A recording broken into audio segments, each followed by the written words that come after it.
AI is going to add about $1.7 trillion to our economy by 2035. And all of us know that data is an important source to AI, data sovereignty, the technology sovereignty, operational sovereignty. There are guardrails, there are frameworks, there is compliance, there are regulations. AI transformation, first and foremost, it is a people transformation. It means that the in-house teams, they must be nurtured. Okay, they should be educated enough to build and evolve the AI solutions.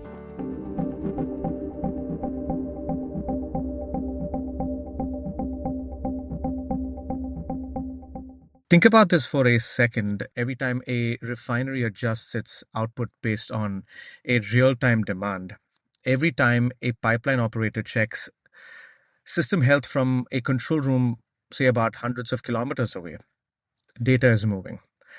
I'm talking about enormous amounts of data. And for a long time, that conversation around the data was pretty simple.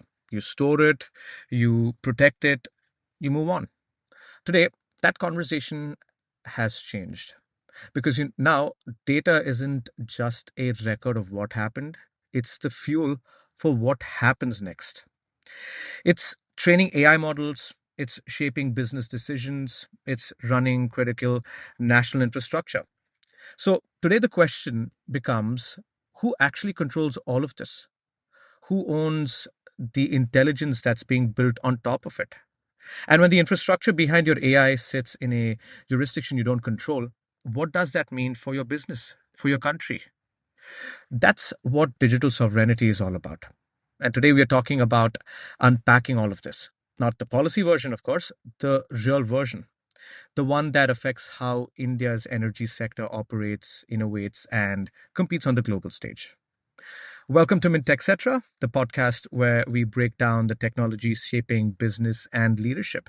I'm your host, Nelson John. And in today's conversation, it sits at the intersection of three massive forces: energy, artificial intelligence, and sovereignty. Specifically, we're looking at how digital sovereignty is influencing one of India's most important sectors and what it means for the next wave of AI driven transformation. Now, to have this conversation properly, I needed people who don't just talk about transformation, they live it. They're in the trenches making it happen. So, let me introduce our guests today. First up is Mr. Rishi Aurora. Rishi is the managing partner for IBM Consulting across India and South Asia. He spent over 25 years helping some of the biggest enterprises in the region modernize their operations, adopt hybrid cloud and AI, and navigate large scale digital transformation. So, when we talk about the consulting lenses on sovereignty and AI, Rishi is the person you want in the room. Also joining me is Mr. Manish Malik. Manish is the Executive Director of Information Systems and Chief Information Officer at Indian Oil Corporation Limited. He brings over 3 decades of experience in enterprise IT and deep expertise in SAP implementations, IT governance, and infrastructure modernization. He's been instrumental in driving digital initiatives across one of India's most critical energy organizations. So, when we talk about sovereignty, what it looks like on the ground, in a company that touches 50% of India's oil and gas market, Manish is exactly who you want to hear from. Rishi, Manish, it's great to have you both with us on Mint Thank Techcetra. you. Thanks, Nelson. So let's get into it. And what I want to start off is by clearing something up because I think this matters. When people hear the phrase digital sovereignty, the first thing that comes to their mind is usually of data localization, right? So when your data physically, so where your data physically sits, which country servers, and India's DPDP Act, it absolutely deals with that.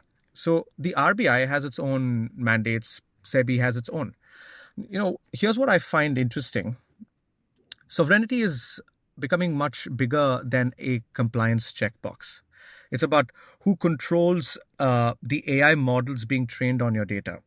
It's about whether the cloud infrastructure your business depends on can be influenced by another government's regulations. It's about having strategic autonomy over technology stack, right? So for both of you and to Rishi specifically, maybe you can kickstart off things here for us. Uh, when we talk about digital sovereignty for Indian businesses today, what does that actually mean, beyond keeping your data inside the border conversation? Thank you, Nelson. Thank you for having me over. Welcome, Manish, to this session. Great to have you. So let me start by talking about we are not only adopting technology today as a country, we are re-architecting it. If you look at various reports, yeah, AI is going to add about $1.7 trillion to our economy by 2035, $1.7 trillion. And all of us know that data is an important source to AI, right? So, what does Absolutely. digital sovereignty really means? Let me try and explain this in three parts. First, it is about data sovereignty. Data sovereignty is all about where the data lives in today, right? And how do we protect that data? See, today, all of us acknowledge that, and Nelson, you also said that data is the fuel, right? So how do we really protect that, data per se, right? So that's all about the data sovereignty part. If I just extend it to, the technology aspects of it, the technology sovereignty, right? How do we work across hybrid or multiple cloud environments, right? We don't have any kind of vendor or partner lock-ins, right?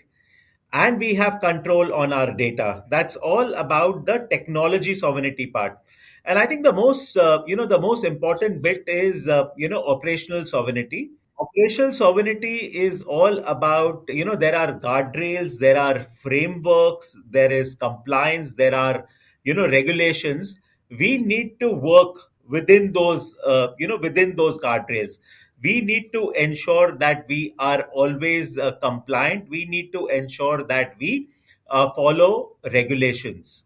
See, digital sovereignty is not a constraint.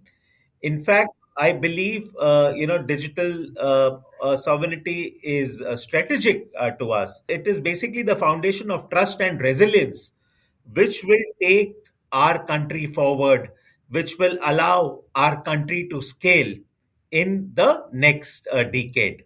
Yeah. Right. That's a great point you've put across, Rishi. So my question to Manish is that, from where you sit at Indian Oil, Manish, does that definition change?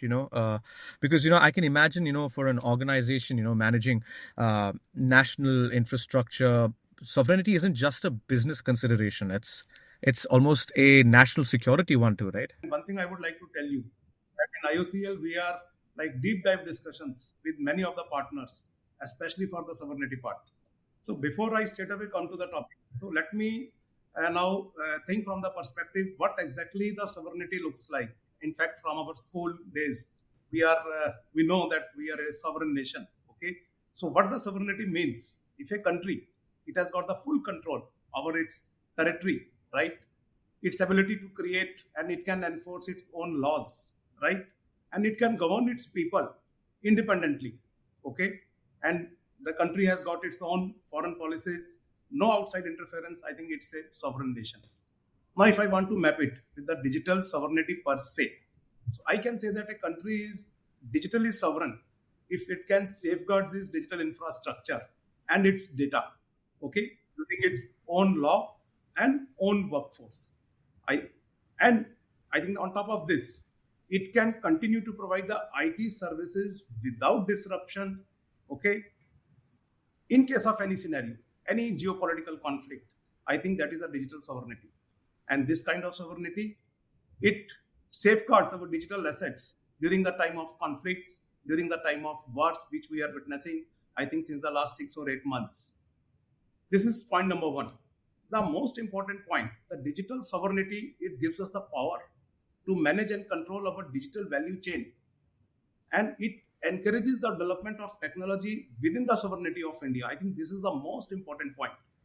And in today's time, Rishi rightly said, when AI is at the forefront, I think the digital sovereignty, it plays a very vital role in planning, in building, in your maintaining your AI platforms. In today's era of complex, very complex global geopolitics. So I think this is the overall perspective of digital sovereignty, which I just explained. Right, right.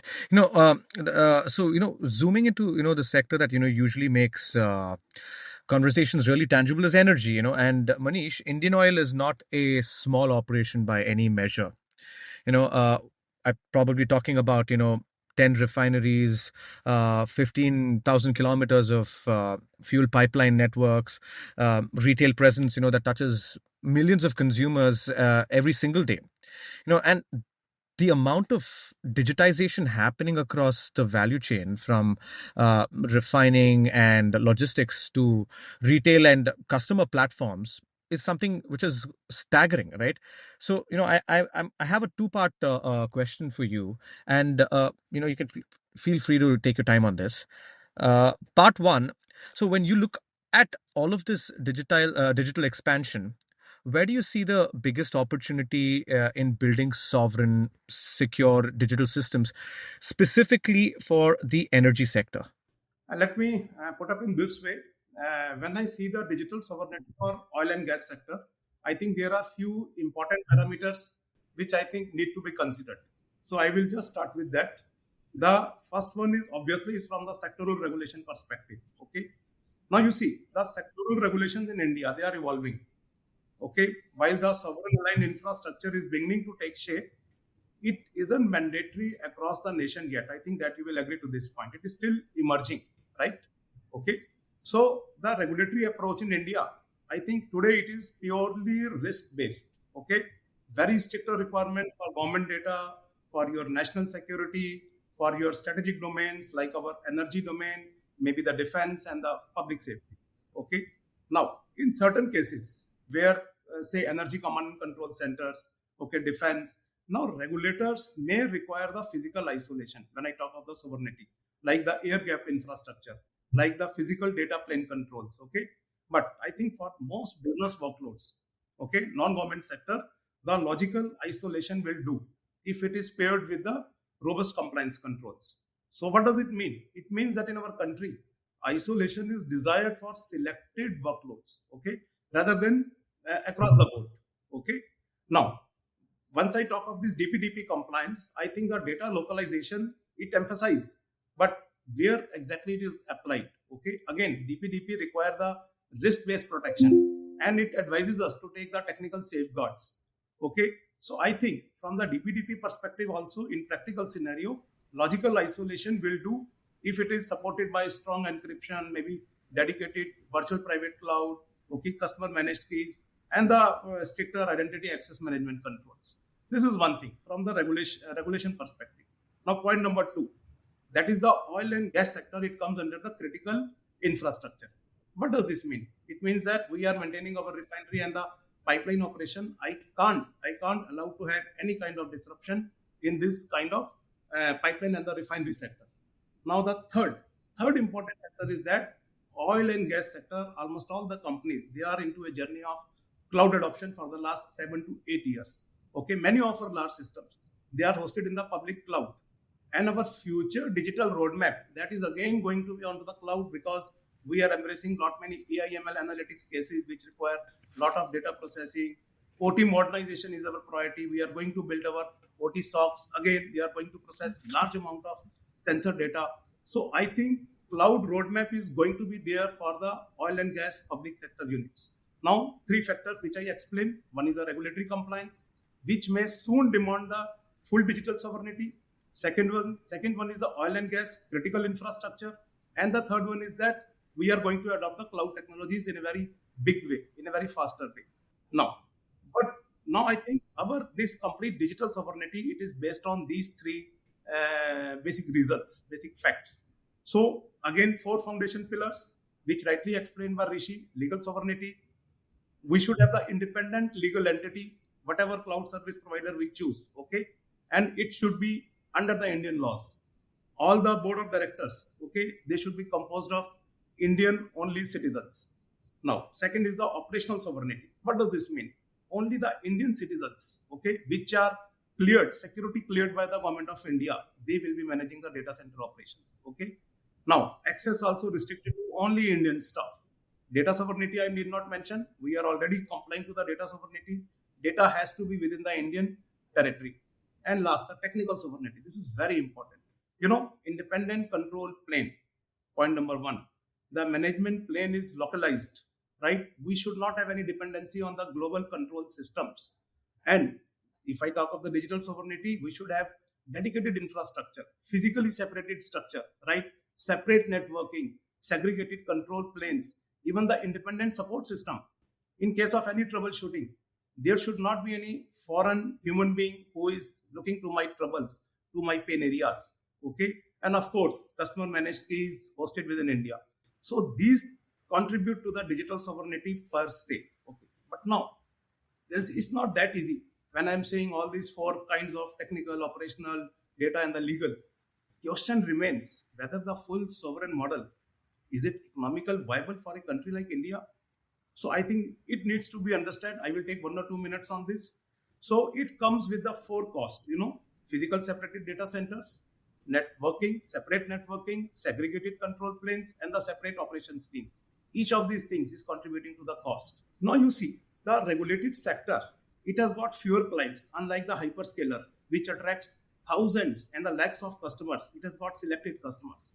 So we have to consider the trade-off. Now, what is the trade-off? When we compare with a pure hyperscaler, when we go for the sovereign route, we might have to give up several benefits which the hyperscalers are currently enjoying due to their economy of scale, right?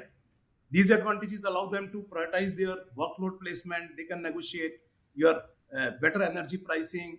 They can better manage the hardware life cycle. But I think when we go for the sovereign route, all these things maybe need to be compromised. Now, here comes the importance. When we should have a clear regulatory mandate from the government of India at the national level, okay, to deploy our defense workloads, critical workloads, maybe the digital public infrastructure, AI use cases, okay, such as maybe I can take one example, oil exploration, okay, mammoth data, okay. If we have got a clear cut mandate, yes, you put it on the sovereign cloud. I think by having this mandate in place, we can achieve the true economy of scale and we can have very cost effective sovereign models. Right. Very well put across, Manish. I just wanted to. I have a question for Rishi. The same thing, as what Manish put across. So, Rishi, I mean, since Manish says, a lot of these critical data needs to be safeguarded, so probably like let's take the example for Indian oil itself. Like a lot of strategic data that has to be safeguarded. But now, are there any tools which really make sure that these this data which is stored locally in the servers in India can only be accessed by India, or is it like, I mean, are there any tools which can validate these things, and there is no third party or there is no third country which is, I mean, a second country which is trying to access this kind of So information? let me just talk about certain principles, right? And all the points which which Manish put across, all very valid, right? Points around points around protection of data, which is most important, right? See today, and today when we talk to our clients and we talk to Manish sir also, right? We are doing work with IOCL. See, we in every part of our discussion, right? Sovereignty is not just a checkbox item. Okay, we have put a checkbox and we will move on. Sovereignty is the basis on which we architect solutions, right? So it is at the heart of our solutioning.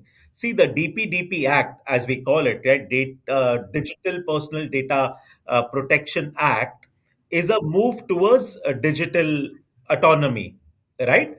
Today, when we are architecting solutions, or today, when we are talking to clients and we say, usage of AI tools, right? Nobody is really questioning us, right? Whether AI will give us benefit. The question is, how will we deploy the AI solutions, right? You were talking about these tools, Nelson. The question is, how will we deploy these AI solutions? And the question is also, how will the data, because again, I will reiterate that the data is the source to AI. Data is differentiation. Data gives you competitive advantage today, right? Right. So how will you really protect this data? You asked me a question around access, right? So the protection part of data is a very important part of any solution. I already spoke about where the data lives and how do you really protect is going to be key, and doing all of this at that and also being regulatory compliant, right, is extremely important, right? So let me just talk about two or three aspects of this solution, right? One is the hybrid cloud solution. Mani spoke a lot about the benefits which clouds gives us.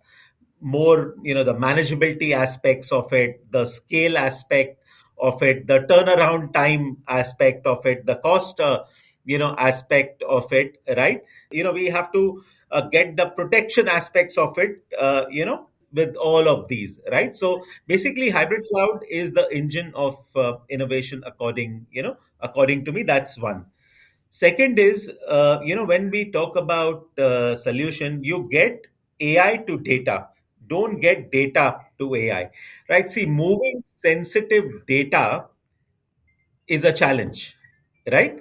Moving sensitive data can also be dangerous, right?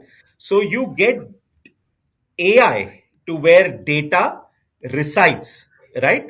That is a big step towards data. That's a big step towards data protection, if I can call it, right? Mm-hmm. The third aspect of it is when we talk about tooling again, right? See, AI is not just a side tool for doing some work. AI, it has to become the workflow itself, basically. So what I mean by that is, it is embedded into the workflows which you are running. Yeah. So if I have to summarize this in three steps, right? One is about, leveraging hybrid cloud. Second is getting AI to where data is. The third, like I just said, is more about AI becoming the workflow itself and not something that you are trying to do outside of your organization's DNA. Yeah, that's what will give competitive advantage to organizations. That's what will offer better turnarounds time, higher revenue, lower costs to organizations, is my view. Right. Yeah, that's you put it across really well. My query. I want to go back to Manish because it is a follow up from my previous question. I mean, Manish brought up something about regarding OT. All right. So when we think about OT environments, these are systems that have been running for decades in some cases. They weren't designed to be connected to the internet, let alone AI platforms. So how do you approach that modernization without introducing new vulnerabilities into the system? And frankly, the system cannot afford to go down. See, Nelson, you are very much right. OT, if I look from the security perspective, also, they are not that much matured as our traditional IT models are, right? And this, when I talk of this AI in the OT segment, see, we are into multiple deliberations, and I can tell you that what has come out, these data sets, whether it belongs to OT and to IT, they are entirely different with very less scope of the overlapping. Okay, so our strategy is like that. We are going to keep separate data lakes for the OT part, separate data lakes for the IT, for all the line of business. And yes, there could be many cases which can come up during the course of the journey. And then, of course, we can see what quantity of attributes can flow from IT to OT as well as from OT to IT, right? That is one thing. Then next thing, we are always seeing AI as an infrastructure, right? Because our journey, our roadmaps are for to adopt the open source tools, okay, for the AI. But I think if I look from the refineries and my pipelines, there are many good players, okay, which have already built the your pre-models, okay, which can run and which can consume very less time to be configured and to be deployed. So I think the wise judicious decision could be that we should adopt such models, okay, that will not take much of the time, that will give us a quick kind of winning situation, okay. We can take some of the good use cases on the process efficiency side, maybe on the preventive maintenance side, okay, and we can very easily implement, right? But of course, in parallel, we should have the strategy of AI as an infrastructure, wherein we should be able to upskill our teams so that they can also bring some model, fine tune that model, they can develop some models as per the business requirement. So that kind of OT strategy we are going forward with, and I'm sure with such kind of strategy, both the IT and OT words, they will be having a win-win situation. And of course, it has to work as a hybrid kind of architecture, which Rishi was rightly pointing out, because many of the use cases which require data, they can even run on the normal traditional CPUs, right? But yes, data lake, it can be hosted on premise, it can be on cloud also, but especially for the cases like Gen AI, okay, wherein we require a lot of LLM support. I think such kind of use cases are going to reside on the cloud, and there should be good, like seamless transfer between the on-premise and cloud kind of infrastructure. So that type of journey is in our mind, and we are very actively working for this. Right, right. All right, let me get back to Manish, because, I've been talking about, the scale and transformation, it doesn't happen in isolation, right? So Indian Oil is going through some significant technology modernization, whether that's core system, cloud adoption, data platforms, or AI integration, these are massive undertakings. And when transformation happens at this scale across an organization this large and critical, partnership becomes everything. So, could you just talk to me about the role trusted technology partners, play in this journey? What does a good technology partnership actually look like when you're trying to innovate at speed, but you can't afford to compromise on security or sovereignty? First, I think I should try to highlight that whatever modernization effects, digitalization initiatives we are taking in IOCL, okay, whether it is in our core systems like the ERP and the CRMs, our maybe the cloud adoption strategies, and rightly said, the AI-driven transformation. It all revolves around a few of the core components. One is the customer-centric personalization. That is a big domain for us. Then your operational efficiency. I was talking about the predictive kind of maintenance that leads to the your operational efficiency, your process optimization. Then fourth one is your data, huge amount of data which we are generating within the organization and the outside organization. How to effectively make use of the data, right? And then we also have to drive the innovations, all AI-led innovations, okay? And we have to embrace the changing digital landscape, right? And then, last but not the least, we have to build a quality tech bench, okay? So that the people in our organization, they are well qualified, they are upskilled to handle such kind of business requirements and develop their solutions. Now, once I talk of this journey of modernization, we need a hybrid ecosystem of partners, okay? Strong partnerships and collaborations. Now, working with the experienced partners like IBM, as you mentioned, okay, that is okay. But along the side, we also need to have the ecosystem of the startups, okay, which are specialized in the niche technologies. I think a combination of both these two, the big partners and the startups, I think that is going to bring immense value, okay, in our journey, okay, which we are looking forward to, right? Now, and during this course of this journey, there are several tasks which need to be accomplished with the help of these partners. We need to set up the sandboxing requirements, sandboxing environments, so that we can do the experiments, we can do the pilots of the new technologies like the industry 4.0, of course, the AI/ML, like the 5G kind of environments, okay? These test beds, once it comes up, I think it will help us in carrying out rapid prototyping. We can evaluate the solutions before we finally deploy to the production environment and scale them up. Okay. So at the same time, yes, we also need maybe the technology partners from our ERP side, from our CRM side, who can look into the sovereignty part and build up the right platforms. So the ecosystem of partners is going to be very important for us in taking forward this journey of AI/ML and other niche technologies. Right, right.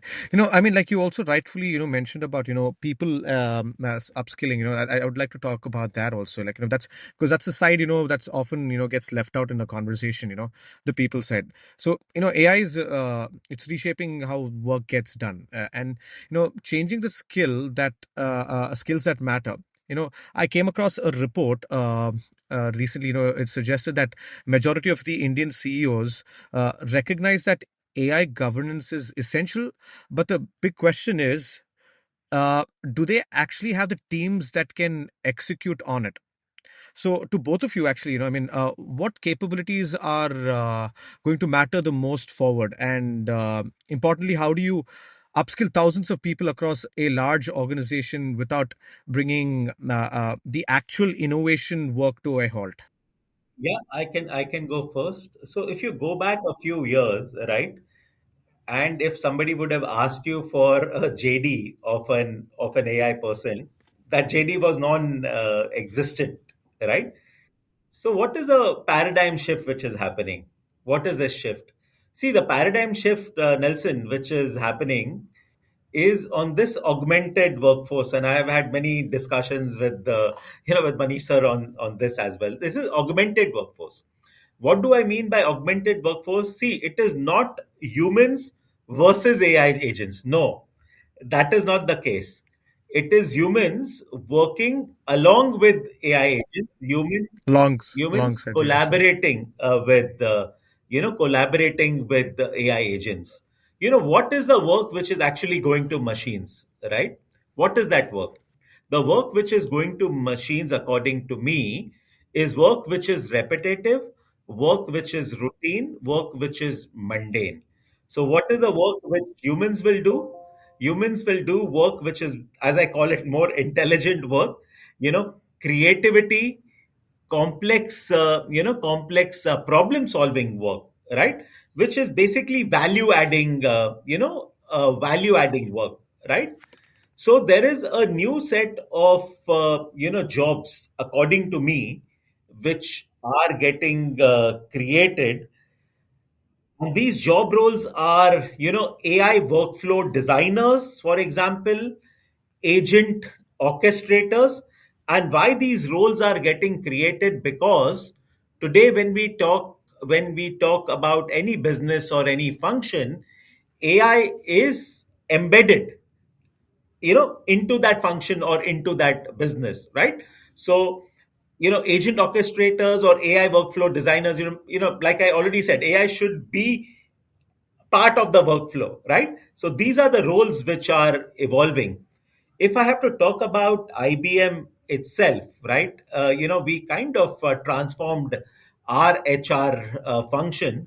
We have introduced something called as Ask HR Agent, right? So all the routine queries like, okay, what is my leave balance, right? All the stuff which is purely transactional is handled by this Ask HR Agent.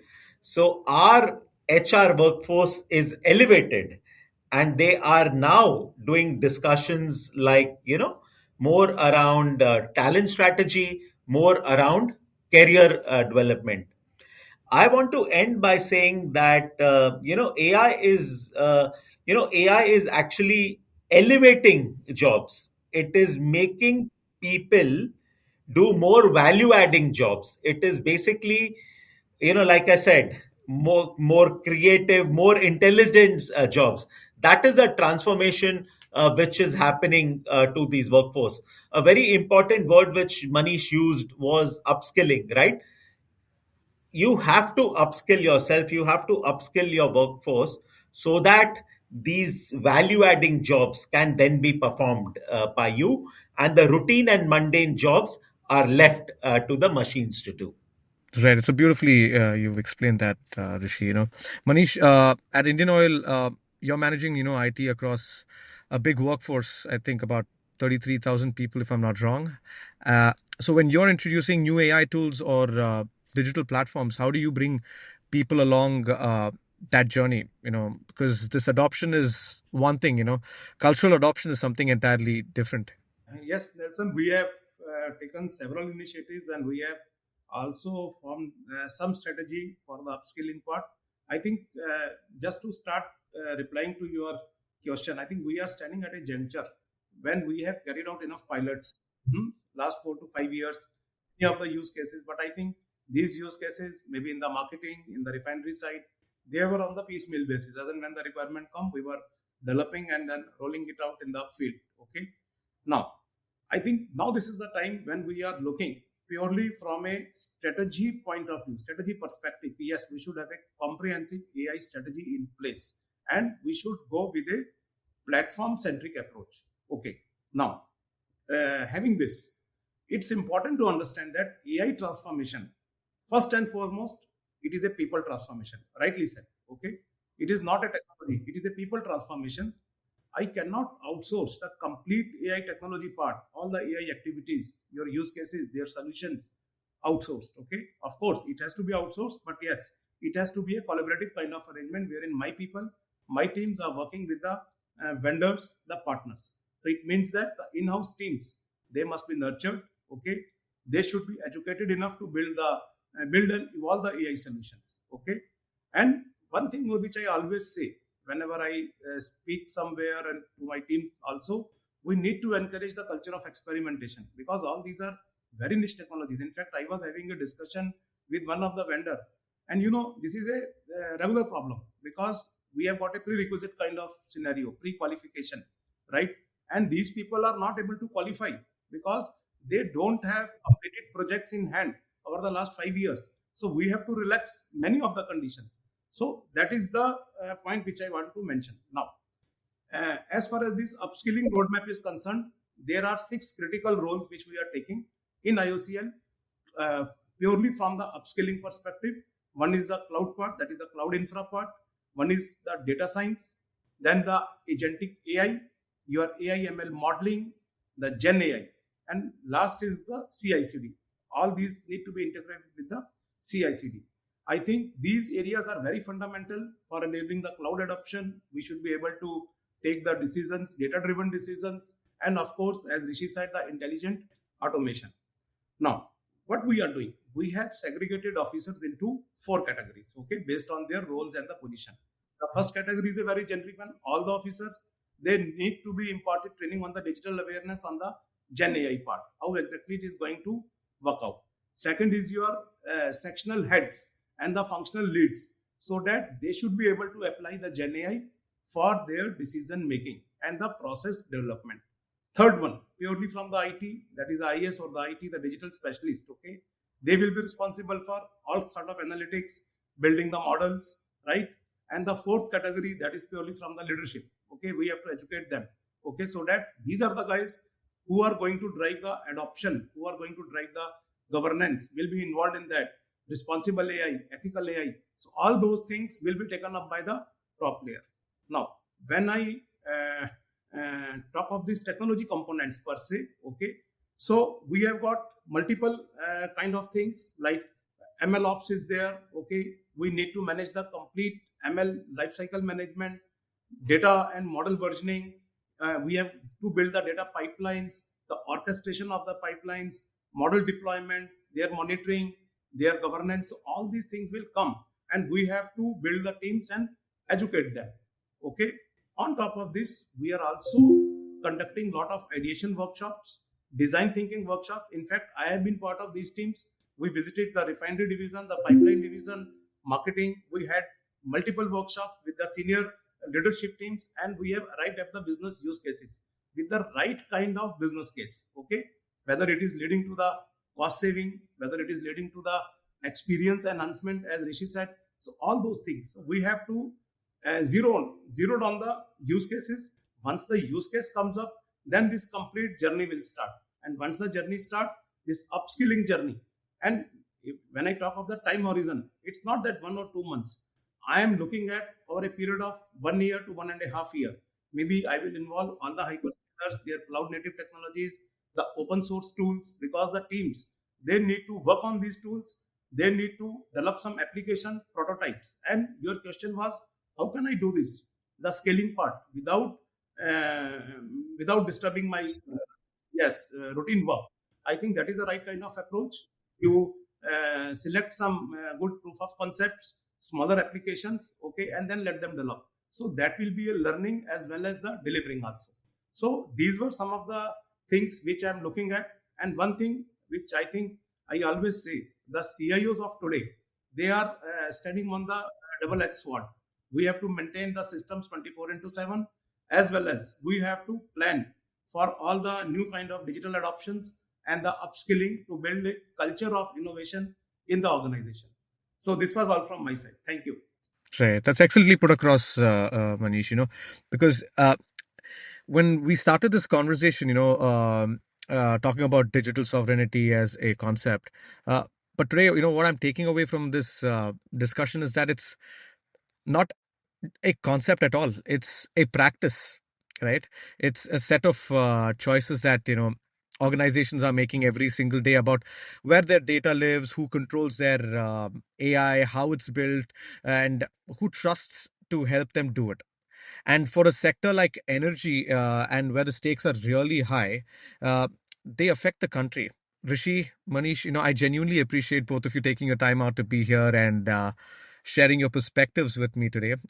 This was exactly the kind of conversation we needed to have. And I think our listeners, they're going to walk away from it with a much more clearer picture of what digital sovereignty in practice, what it means in practice. Thank you, both of you. Thank you, Nelson. It was a great Thanks. discussion. Thank you, Thank you, Nelson. Manish sir.